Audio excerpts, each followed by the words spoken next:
एक दिन खलीफा राजा हारून अल रशीद ने खुद को एक मानक खोजकर्ता के रूप में छलावरण किया और अपने राष्ट्र के माध्यम से जाने के लिए अपने महल को छोड़ दिया और अपनी आंखों से देखा कि उनके परिजनों ने कैसा प्रदर्शन किया। एक अच्छे घोड़े पर चढ़कर वह तब तक चला जब तक कि वह बासरा शहर के कुछ मील के भीतर नहीं आ गया। वहां उसने मार्ग के किनारे एक असहाय दुर्बल व्यक्ति को देखा। सहायता सहायता, मैं तुमसे पूछता हूँ, गरीब व्यक्ति से विनती की। खलीफा ने उसे नकदी का एक टुकड़ा फेंक दिया और सवारी करने जा रहा था जब एक अप्रत्याशित विचार ने उसे रोक दिया। बूढ़े गरीब व्यक्ति, उसने कहा, आप किस शहर की यात्रा करते हैं?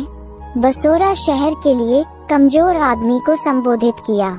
उतरकर खलीफा ने वृद्ध व्यक्ति को टट्टू की पीठ पर चढ़ने में मदद की, फिर उसके सामने बढ़ते हुए बासरा में सवार हो गया। अपने भ्रमण के अंत में दिखाते हुए खलीफा ने लड़खड़ाते हुए आदमी से कहा, नीचे उतरो, मैं तुम्हें यहाँ छोड़ देता हूँ। अपने आप को उतरो, क्षणिक को संबोधित किया। टट्टू मेरा है क्या? खलीफा रोया। निराशाजनक क्षणिक, क्या मैंने तुझे मार्ग के किनारे से नहीं उठाया? बेहद स्पष्ट, चूतर ने उत्तर दिया। लेकिन क्या आप इसे प्रदर्शित करने में सक्षम होंगे? बसौरा में हम दो बाहरी हैं। यह मेरे खिलाफ आपका दावा है। आप क्या करने जा रहे हैं? खलीफा को खुद से निपटने के लिए इस तरह की पूछताछ की जरूरत थी। उसने सोचा, अगर मैं उस बुजुर्ग को नाली में फेंक दूंगा तो वह चिल्लाएगा। एक भीड़ इकट्ठी होगी और चिल्लाएगी, बुजुर्ग व्यक्ति को उसका टट्टू दे दो। अगर मैं अपराधी को भारी मात्रा में धन प्रदान करता हूँ, तो वह मुझे अपना टट्टू वापस करने की अनुमति देने में प्रसन्न होगा और फिर भी उसे किसी अन्य व्यक्ति को इसी तरह ठगने के लिए प्रोत्साहित किया जाएगा। अगर मैं मामले को निपटाने के लिए एक कैदी तुर्की जज से पूछूं, तो मैं अपनी पोनी खो सकता हूं और फिर भी मुझे पता चलेगा कि बासरा सौदेबाजी की कैदी इक्विटी कैसे करती है। ऐसा कहकर वे वहां गए जहां कैदी तुर्की नियुक्त अधिकारी का दरबार लगा हुआ था। कैदी के सामने दो आदमी रह गए, एक तेल निकालने वाला और एक चौकीदार। दरबान ने सोने का एक टुकड़ा पकड़ा। ये सिक्का, उन्होंने कहा, मेरे पास एक जगह है। जज साहब, तेल भेजने वाले ने कहा, वह सिक्का मेरा है। मैंने इसे लंबे समय तक अपने पास रखा है और लगातार इसे संप्रेषित करता हूँ। मैंने इसे आज ही खो दिया। क्या कोई पर्यवेक्षक है? कैदी से पूछा। नहीं, योर ऑनर, उस आदमी को संबोधित किया। महान, कैदी ने कहा, सिक्का मेरे पास छोड़ दो और कल वापस लाओ। इक्विटी देने का ये किस तरह का तरीका है? खलीफा ने मन ही मन सोचा। अगले मामले को बुलाया गया और दो अलग अलग आदमी कैदी के पास आए। आपका एक्सचेंज क्या है? उसने पहले पूछा। मैं एक लेखक हूँ, उचित प्रतिक्रिया थी। आप यहाँ पर क्या कर रहे हैं? कैदी आगे बढ़े। इससे पहले आज जब मैं बाहर था, किसी ने मेरी सीखने की पुस्तक ले ली। वह दर्जी, उन्होंने दूसरे आदमी को उजागर करते हुए कहा, वर्तमान में ये है और मामला है कि यह उसका है। क्या कोई पर्यवेक्षक है? नहीं, योर ऑनर, उस आदमी ने उत्तर दिया। महान, कैदी ने कहा, किताब मेरे पास छोड़ दो और कल वापस लाओ। खलीफा ने सोचा, ये सुनिश्चित करने के लिए कि ये इक्विटी देने के विचित्र तरीके हैं। इसके बाद कैदी, तुर्की अधिनिर्णायक, ने खलीफा और अपने से पहले गरीब व्यक्ति को बुलाया। सही कौन और क्या है? तुम्हारी कठिनाई क्या है? उसने खलीफा की ओर रुख करते हुए पूछा। जज साहब, खलीफा ने उत्तर दिया, मैं दूर देश का अन्वेषक हूँ। आपके शहर के दरवाजे से कुछ मील की दूरी पर मैं रास्ते में पड़ी इस लड़खड़ाती हुई चूतर से मिली। मुझे उस पर सहानुभूति थी। और मैं उसे अपने टट्टू की पीठ पर उठाकर इस शहर में ले गया।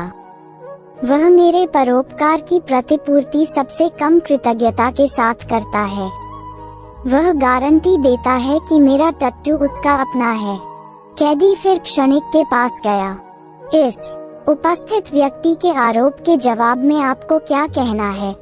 उन्होंने कहा, टट्टू मेरा है। क्षणिक को संबोधित किया। मैंने उसे 1 साल के बच्चे से पाला और हम एक दूसरे को भाई बहन की तरह प्यार करते हैं। अगर मेरी पोनी मुझसे छीन ली जाती है तो मैं कैसे प्रतिक्रिया दूंगा? मैं अभी भी एक असहाय कमजोर आदमी हूँ और मुझे लाने के लिए मुझे अपनी समर्पित टट्टू की जरूरत है।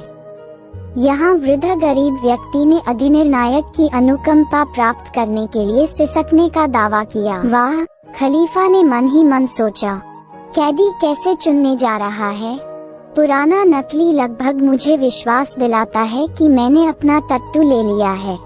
कैदी ने सहजता से पूछा, क्या आपके पास कोई पर्यवेक्षक है? नहीं, योर ऑनर, खलीफा और चूतर ने उत्तर दिया। फिर उस बिंदु पर कैदी ने कहा, शाम के लिए मेरे एक सैनिक के साथ टट्टू को छोड़ दो और कल इस अदालत में लौट आओ।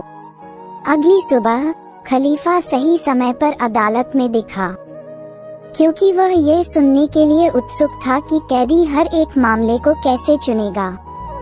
शुरुआती घंटे में तुरंत कैदी कमरे में चला गया और बिना एक पल की देरी के तेल व्यापारी और दरबान को अपने सामने बुलाया।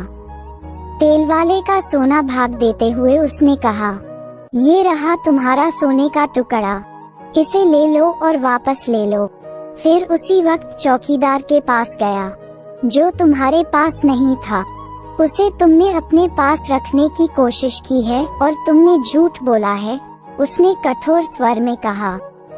सेनानियों, उन्होंने कहा, इस मनुष्य को आंगन में से ले जाओ और इसके खुले पांवों के तलवों पर डंडे की रीति से 20 मारें। इसके बाद निबंधकार और दर्जी उससे आगे निकल गए। ये सीखने की किताब, मुझे लगता है, निबंधकार के साथ एक जगह है, उन्होंने कहा। मैं वर्तमान में उसे वापस कर देता हूँ। सिपाहियों, इस फर्जी दर्जी को ले लो और इसके हाथों की हथेलियों पर चाबुक से इसे 30 कोड़े मारो। अंत में खलीफा और क्षणिक को कैदी के सामने बुलाया गया, जिसने गरीब व्यक्ति की ओर रुख किया।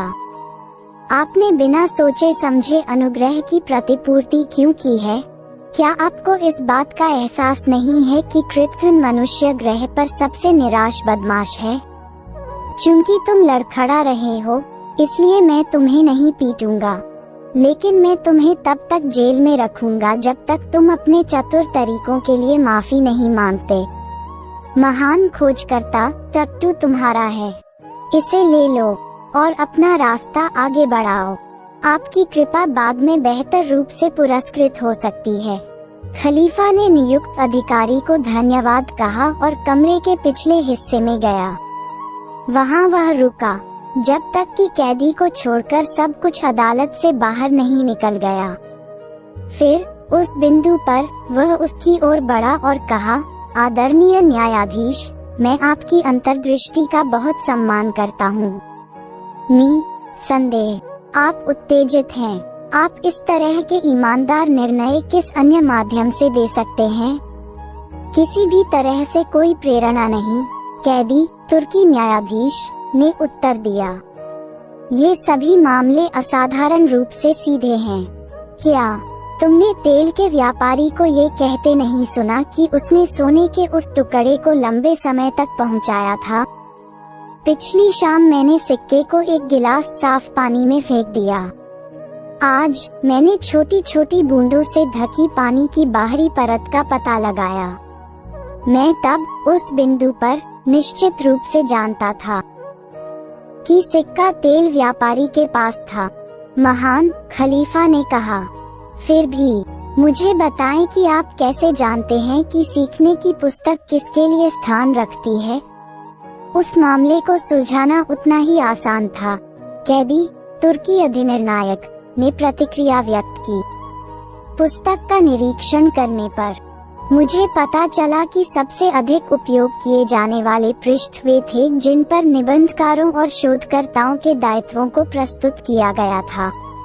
पुस्तक लेखक के पास थी। आपका निर्णय आमतौर पर अविश्वसनीय है। खलीफा चिल्लाया, फिर भी ये कैसे संभव है कि आप बताएंगे कि टट्टू किसके पास था? पिछली शाम मैंने आपके घोड़े को एक अस्तबल में रखा था कि आपको और क्षणिक को आज पीछा करने का अपना तरीका देना होगा। आज की शुरुआत में मैं अस्तबल में गया। जब चूतर गुजरे तो टट्टू कभी ऊपर की ओर नहीं देखेगा।